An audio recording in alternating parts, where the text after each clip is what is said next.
to another episode of the Modern Divorce Podcast. I am your host, Billie Tarascio. Today is a super exciting episode because I am joined by one of my favorite humans on this entire planet, my younger brother, Michael Tarascio. Michael, welcome to the show. Thank you so much. I wanted to do this for a while, so it's great to be here. Thank you. Thanks for setting it up.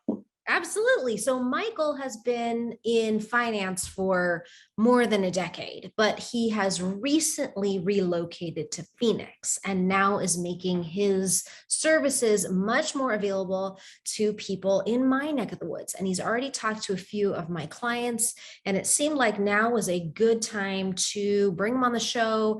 And so we can talk about all things crazy finance and divorce. So Michael, welcome to the show. Excellent. Great. Yeah. Thanks again for having me. As you stated, we just set up shop here. We set up a satellite office in Scottsdale, and we're in a spot here in Gilbert, and it's just been really exceptional to be here. So yeah, happy to be here. The other thing that's really cool about Michael, since he's my brother, he is going to start joining us for Pro Bono Day, offering free financial advice during those Pro Bono days. So keep that in mind as well. You might see that in our upcoming advertisements for Pro Bono Day. There's one coming up here in August, and then the next one will be in October. So make sure and look out for that. But without further ado, Michael, interest rates are going crazy. My clients are in a position where they have to sell their homes, or they're wondering, should I sell my home now? Should I wait? What about the interest rates? What are you telling your clients about that? Well, yeah, so there's a lot happening there. And when you throw in a massive life event like a divorce, you may or may not have the freedom to hold off or try to read the tea leaves of what the Federal Reserve is doing.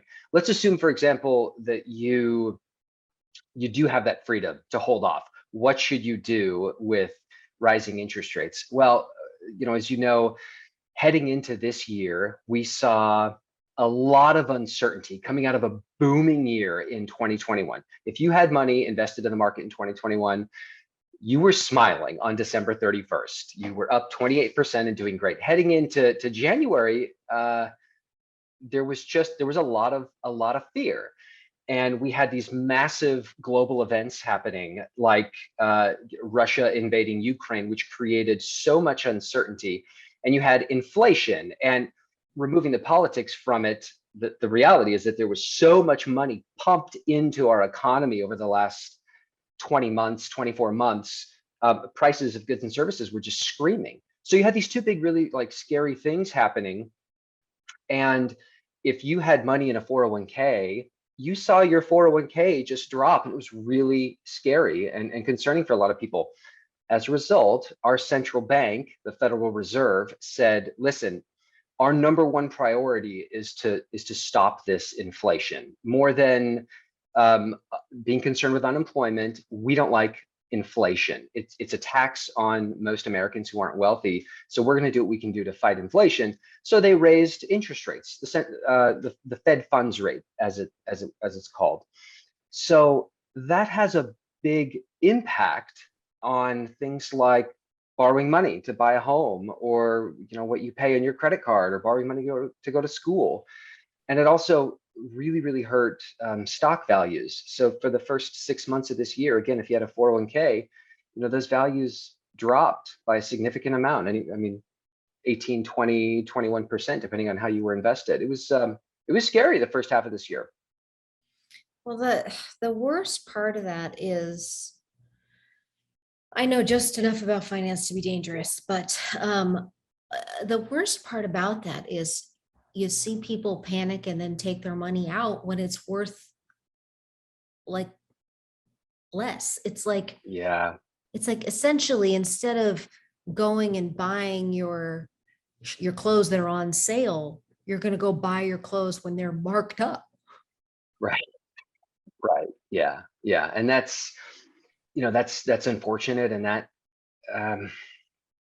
the reality of that is that human psychology and strange behavioral tendencies factor in oftentimes for the negative for a lot of investors. And If you can think back to '08 and '09, just massive panic. And people thought, well, shoot, I better just preserve what I have now. So I'm going to sell, even though they may have already lost 20% or 30%.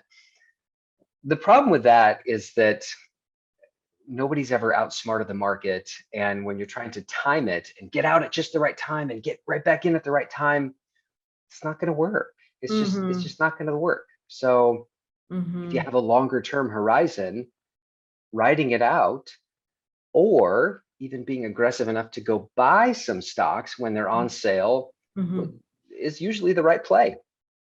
Okay, I'm going to run a couple scenarios by you. Let's say I've got a Yeah. client who got bought out in the divorce. Let's say I represent a husband and his wife kept the house and she refinanced and she bought him out. So he's got, let's say he's got $250,000 in cash. He's trying to decide, what do I do with my $250,000 in cash? He knows he wants to buy a house eventually. He's not sure when. Does he keep that money in the bank? Does he put it in the market? What does he do with the $250,000?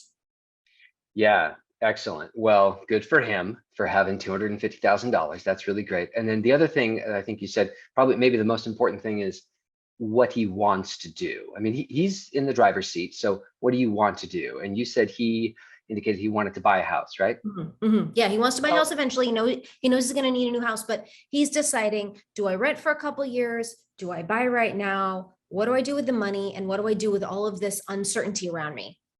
yeah. Yeah, great question. We have this conversation a lot with a lot of people because there's a lot of factors that go into it, like your timing. And just because market timing isn't a good idea, it doesn't mean you should bury your head in the sand. You should pay attention to what's happening.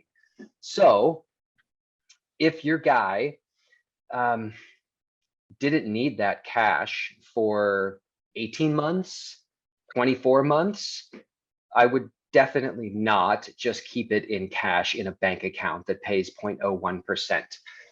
There are some places he could store his cash that would pay him a modest interest rate without taking on all the risk of, say, buying stocks. And maybe that's a wise place for him to be. Owning bonds, for example, a bond fund may be fine. Even going online and looking at like a high yield savings account is fine.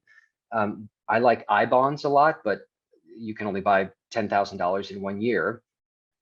So he could do something where he's not taking on all the risk, but he's still getting some return, 2% or 3% or more, while he's waiting to decide on a big investment, which might be real estate.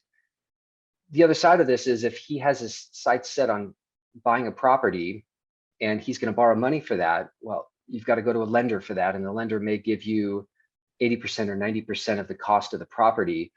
So that means they're putting up all the risks. So they're gonna want some skin in the game, and you don't want to risk that principal or that down payment. So you don't want to put it all in a really risky asset class that could lose in value, and then you can't buy your house, which is what you wanted to do. So you're saying don't put the money in the market, even though you're buying at a discount right now today because the market's down. So you're buying your clothes on sale today. Don't do that, because if you find the house of your dreams on any given day, that sale may have gone down versus up. It's true, yeah. And so this is where this is a lot of art and not science, because Mhm. ultimately nobody can predict the future. You just can't. You can take all the info that you know and make your best judgment, but you can't predict the future. So um, maybe a story, and then I'll tell you what I would do. So we've Mhm. got one client, a young guy up in Seattle who works for a tech company, and he's done really, really well for himself. And a lot of his net worth is tied up in company stock. Mhm. And he had plans to leave Seattle because it's expensive and go buy a home in the Midwest because that's where he's from. And he was all set to do that at the beginning of the year, but he he didn't sell out of his company stock, and his company stock just took a huge hit. So his ability to leave and go put a big down payment um, down for a house was impacted, and he couldn't do it. So he had to push out his goal because he- his down payment was tied up in a risky asset. So that didn't pan out well for him. Um, Conversely, I shared with you, we just came here to Gilbert, and Mhm. I like owning real estate. I knew when we came here, I didn't want to jump in because I didn't know the areas and all that. So I knew I wanted to rent for about a year. And the timing of all this was really, really interesting. We had sold our house, and like a lot of folks who sold in the first part of this year did real well with it. And so we had a good amount of cash just kind of sitting there, and I didn't want it to sit in a bank account earning 0.08%. I would like to buy a house in maybe a year or so. So that's kind of an aggressive time frame. Well, I did choose to put that money to work. I wanted to do that. So we did a deep dive. We did a lot of research into some really, really excellent, remarkable, really the world's best companies.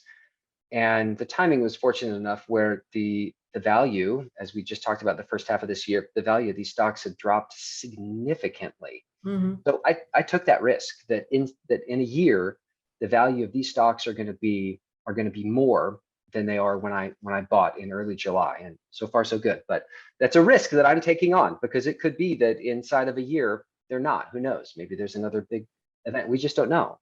But I'm You're I'm okay with taking on that. that risk. You're okay. You're okay deciding, I think the benefits outweigh the costs. And let's say it doesn't in a year, maybe I'll change the timing of my home purchase or whatever. Right. That's the nature of taking on risk. You've got to be okay with the downside. But if it pans out in your favor, then okay, you're coming out ahead.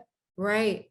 The other Yeah. thing you could do, I don't know if you ever advise people to do that, but if we go to somebody in that situation, it's probably reasonable you can figure out what type of price range you want to buy your house in, what type of down payment you need, and you could Yeah. split your money into money I need for my down payment versus money I don't. Right. Yeah. Yeah, absolutely. And maybe some of that money that you'll need for a down payment, you can put it into an asset class that again isn't taking on a huge amount of risk, but so it's not going to lose value. It won't depreciate, and maybe it'll grow at 2 or 3%. I think that's a really, really prudent, reasonable step to take. Let's take another example. Many clients end up getting their 401ks split. Yeah. And Yeah. when that happens, the retirement accounts get split. So let's say that husband works for Boeing, and Yeah. let's say there's $800,000 in the 401k. It gets split. Wife has 400, husband has 400. Yeah. Does wife need to choose where to invest that money, or should she leave it in the Boeing 401k? Yeah, that's a great, great question. So that is the technical term is it's a qualified domestic relations order, and that's the only exception to the ERISA law that allows for you to distribute or disperse funds from a qualified account like a 401k and not incur a 10% penalty. So in that case, the spouse who then received $400,000 from the 401k that was held in her husband's name, she can roll over the assets as if they were her own. So if she has her own 401k, if the plan allows it, she can roll that into her 401k. If she has an IRA, she can roll that into her IRA. And then your question is, what should she do with it? Well, you know, uh, it depends on how it's invested. I mean, if it were all held in Boeing stock, for example, our advice would be, well, okay, let's diversify, because diversification is your friend here. But that money would be hers to invest however she liked. So the next step would be to look at her own path as an investor. And if that money is in a retirement account, how old is she? Can she afford to be really, really aggressive? We submit that even if somebody's older, even if somebody's in their 50s or maybe even early 60s, it's not a bad idea to take on risk and to have exposure to equities or stocks. We caution against being overly conservative and taking that 400,000, for example, and maybe putting 70% of it in bonds. People are living longer these days, and it can be a real risk to outlive your money if you don't have enough exposure to equities so you can grow the money and not outlive your money. It's just a massive ask for most people because, husband and wife who were invested in the Boeing 401k, that money is managed by somebody else, Yeah, right? That somebody else has decided where to put that money. They might have checked a box that said what their retirement age is and what their general risk is, but they're not looking at or making the decisions about where to put the money. And so yeah, after the yeah. divorce, when that is now on you, that can be really uh, paralyzing for people. It's a good word. Yeah, probably, and you've seen it more than I have, but it's probably very apt, paralyzing, Mhm. because now this this newly separated individual, the divorced individual, is tasked with something gargantuan and hugely important. Hey, go read this manual in a foreign language and do your best to understand it. Oh, and there's going to be a lot of sharks who don't have your best interest at heart, who may want you to do something with it that may not be best for you. Yeah, that's scary and that's real. It really is. How do you suggest people vet potential advisors? Yeah, it's a really good question. Um, so admittedly, I'm biased toward a particular toward a particular business model, but the bias is rooted in years and years of study and objectivity. So number one, steer clear of what's called a broker dealer. A broker dealer is somebody who's like the old school stockbroker who you might find at your bank or at an Edward Jones, for example.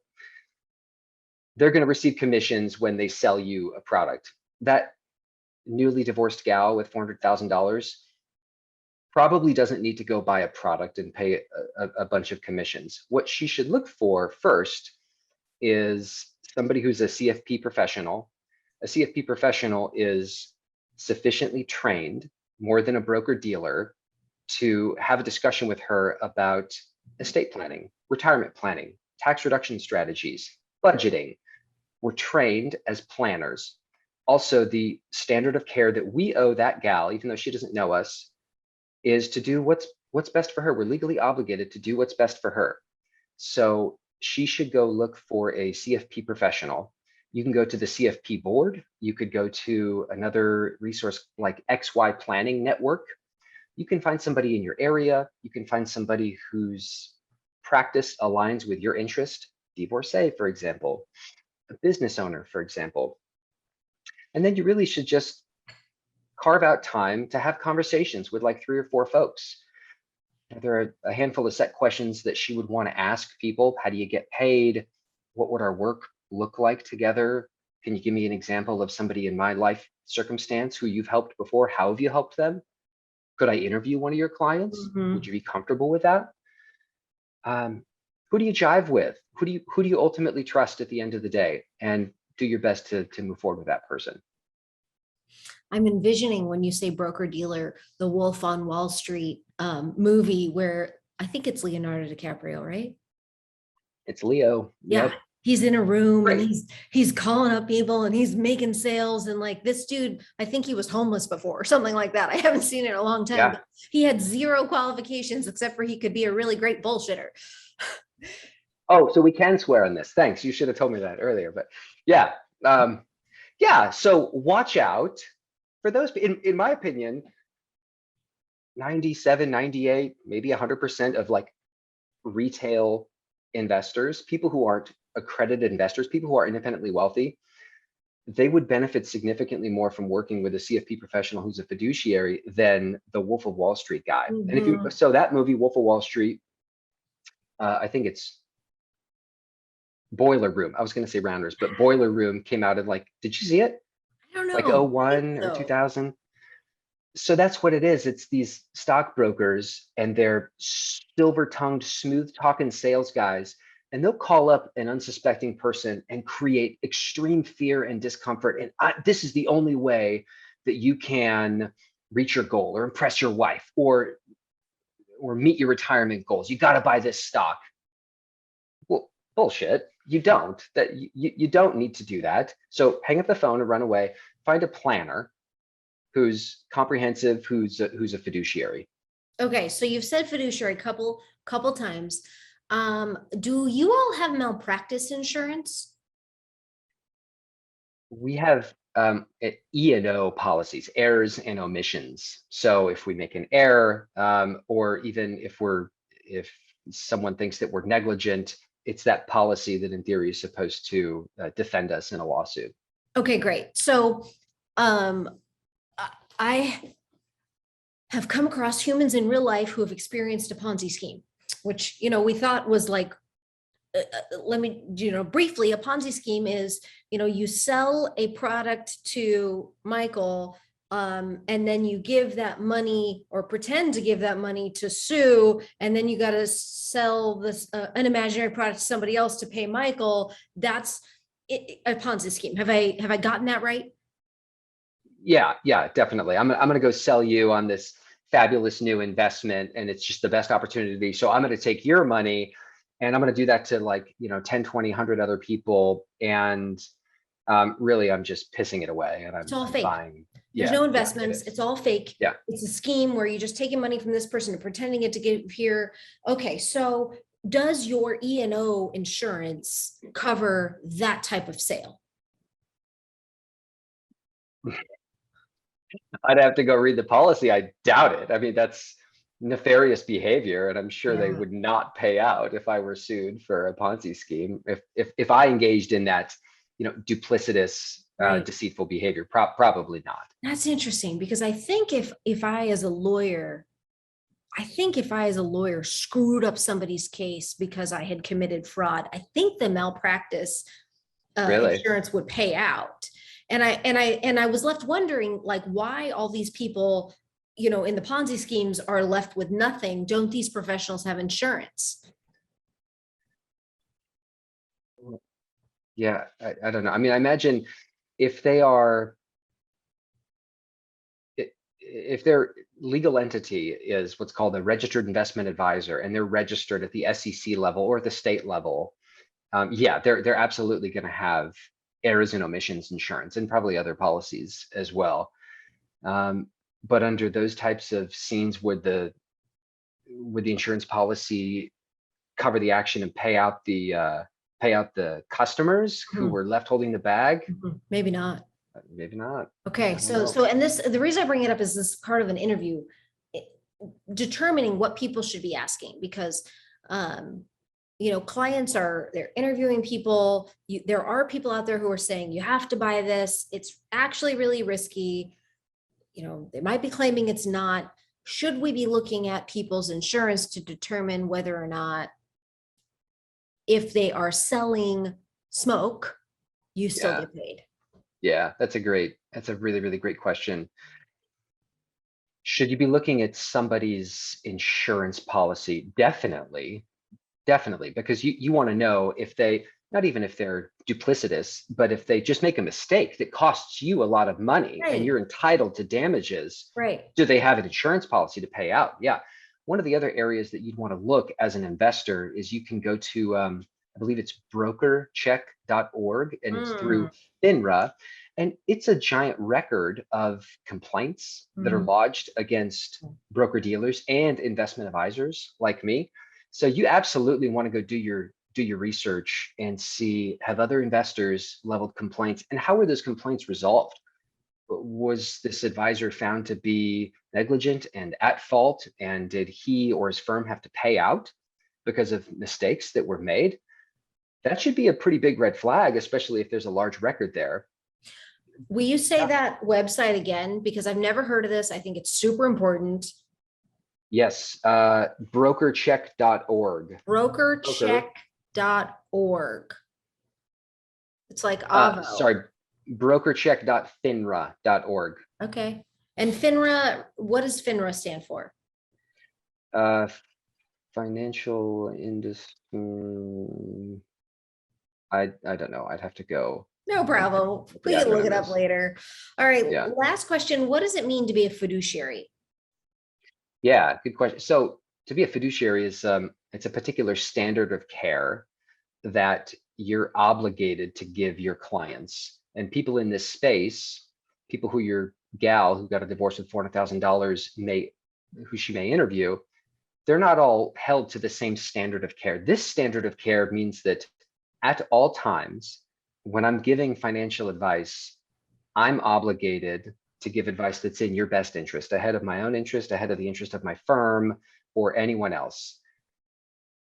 It's important because it's the highest level of care that can be afforded to an investor from an investment advisor.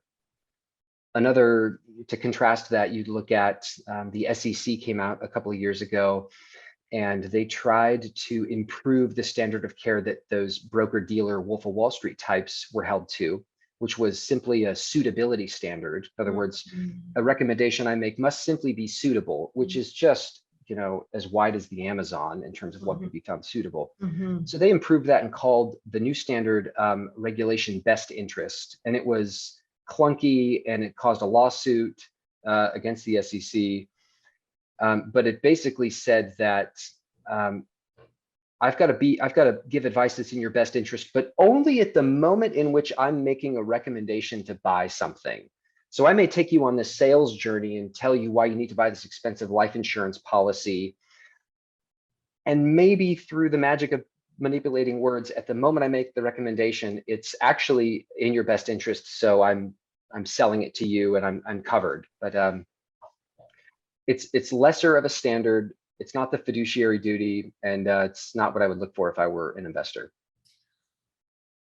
I said that was the last question, but I lied because I want to talk for a minute about life insurance. Yeah. Life insurance seems to be the very first product that financial advisors want to sell. And I never know if that's because it's just important to have insurance in place or if there's some other reason why it's such a go-to. I think we know why it's such a go-to. I mean, because, if you drive by the home of the life insurance guy who's done it for 30 years, your jaw might drop and look at the 6 cars in his driveway because of what are called rips. In the industry, they call those rip. You get a huge rip when you sell a big massive. It's so dumb. It's really dumb, but that's what they call it. So you'd sell a huge, expensive life insurance policy. There's a whole lobby that I'm sure is going to be extremely angry at this, but whatever, it's accurate.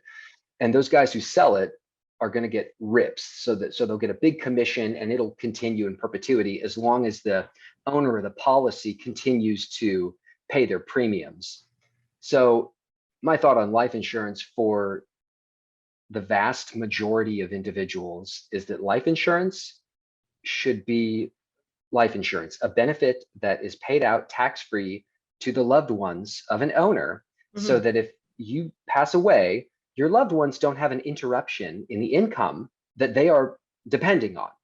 That's the point. That's what it should be. You investing as somebody who's working, who owns a company and saving for retirement, and maybe wants to invest in other assets, is something that's separate.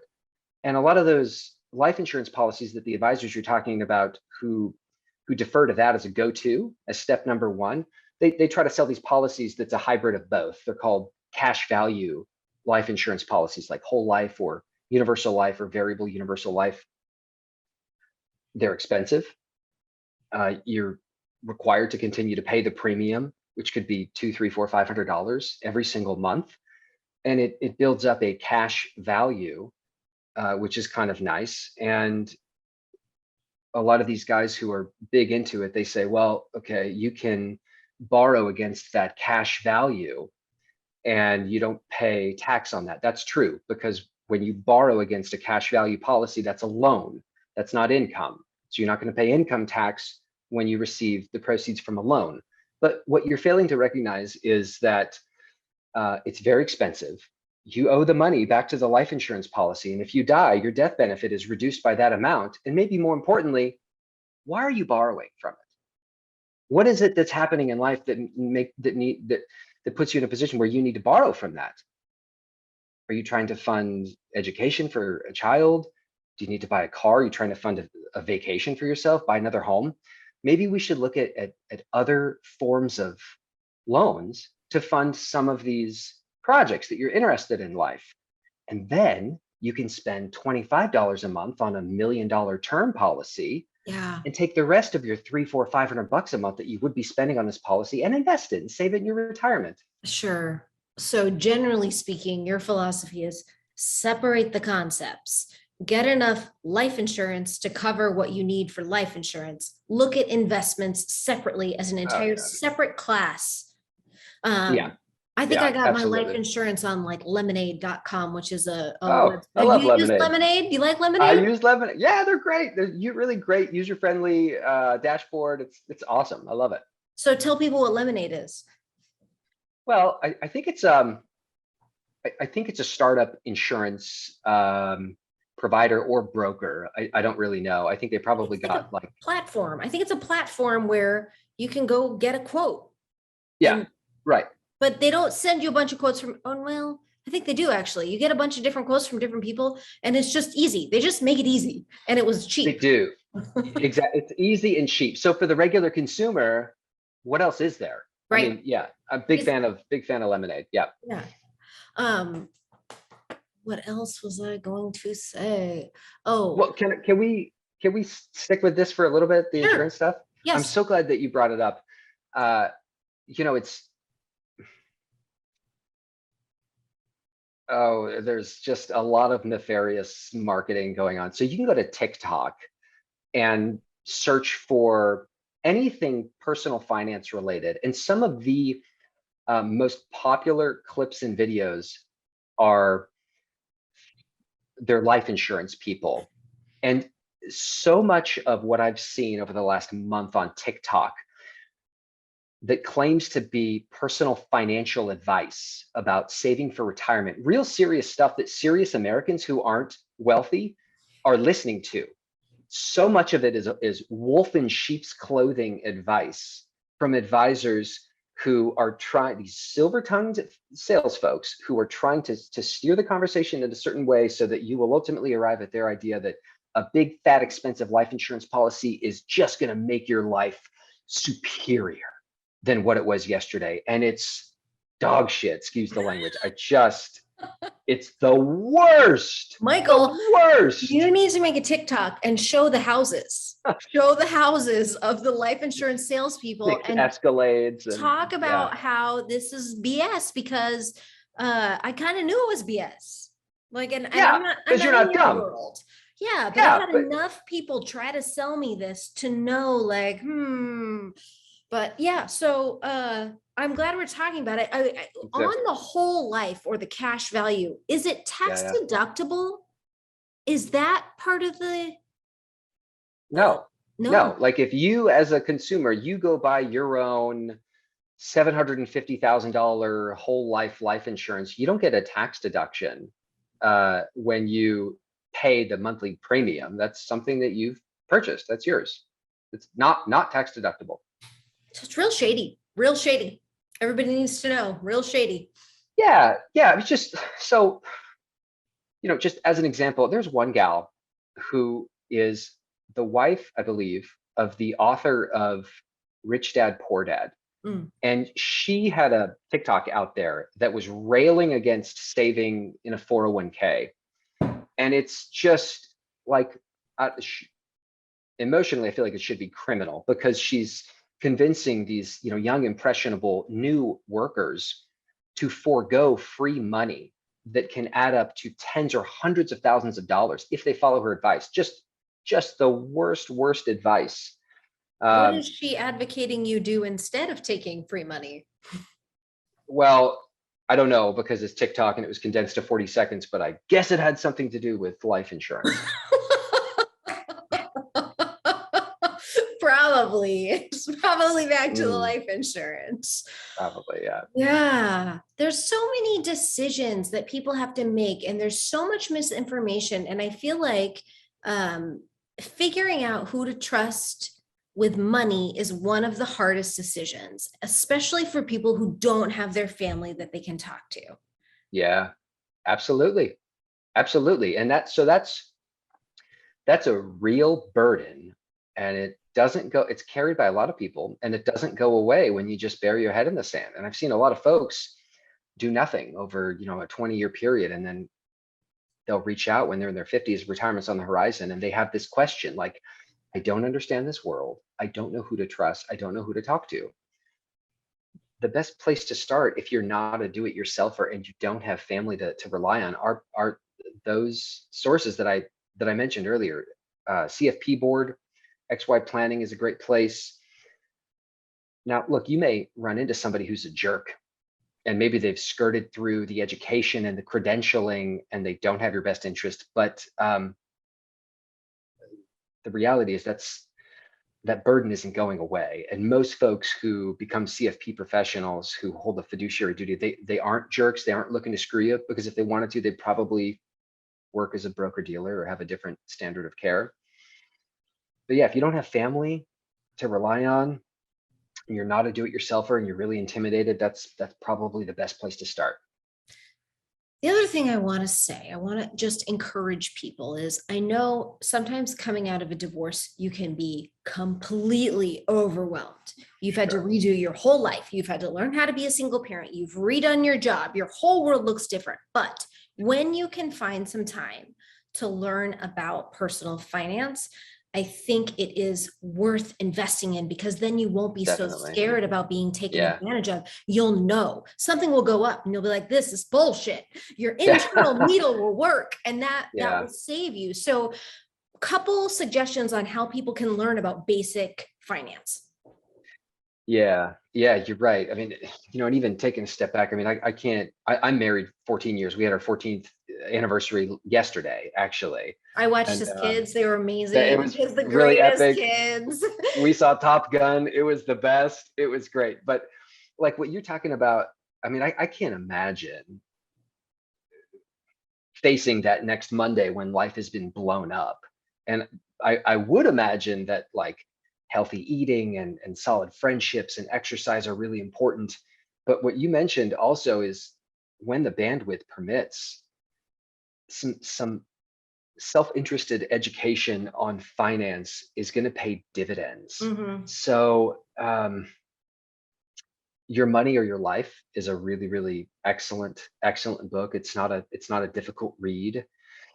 CNN Money is a really, really nice source, because jargon is kind of eliminated, and there's some simplistic concepts, or complicated concepts that are made simplistic.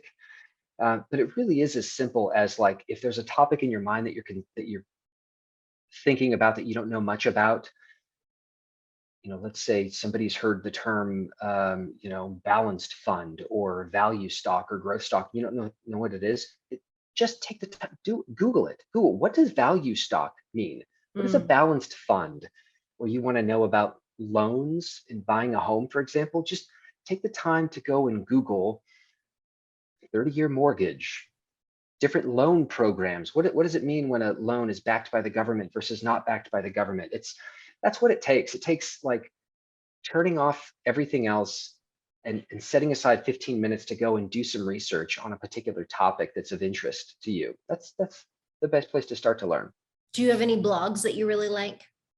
Anyone you follow? Like, I know I see Kramer, I think, on Apple News, but anybody that you like to follow? Bloomberg News, is that a thing? That's a thing. Yeah, no, it is. So, I might be hesitant to recommend something like Bloomberg or Barron's or Kramer, because it's like, maybe going from second grade to like freshman level. Like, it's high level, and finance doesn't need to be high level. We can all work a little harder to get rid of the jargon and simplify things. Mhm.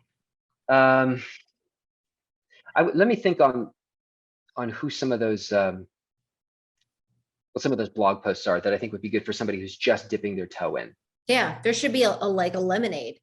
If you haven't gone to Lemonade, you need to go to Lemonade. It's just great. It's just a great experience. You're gonna love it. Yeah. It's kind of like getting a mortgage through Quicken, which is also like a wonderful Yeah. experience if you haven't done it. Like, it's just Yeah. really, really simple. Yeah, very, very simple. Well, so now that I'm thinking about it, Nerd Wallet is a really, really great consumer-friendly website that deals with any and all financial topics, and it's very digestible. Fool.com, Motley Fool. They're out of Alexandria, Virginia, actually. These are great guys. Actually, the owners know my sister-in-law's dad Oh, really, really cool. well because he's from Alexandria. But they also do a lot of financial planning stuff that's just simplistic, easy to digest, easy to comprehend. Yeah, I would go there. Motley Fool Nerd Wallet. Everything I see by Yeah. Motley Fool is always sponsored content. Well, I mean, they're a sales organization, so they do want to sell. But the Uh, information's legit. oh yeah, definitely. I trust I trust the info that they produce. Good to Absolutely. know. Good to know. I've Yeah. wondered. Okay, we are out of time for today, but it's been really fun to have you on the show, Michael. I hope that you all enjoy this show. Download it, rate it. If you want to be a guest or you know anyone else who should be a guest, let me know. And also come see us at our next Pro Bono Day if you want some free financial advice from Michael. Thanks for coming on. Gratitude. Thank you. This was really great. I really appreciate the chance to just come and speak about something I'm passionate about, working for helping everyday average Americans who need help. So thank you so much. I really appreciate it. Thank you.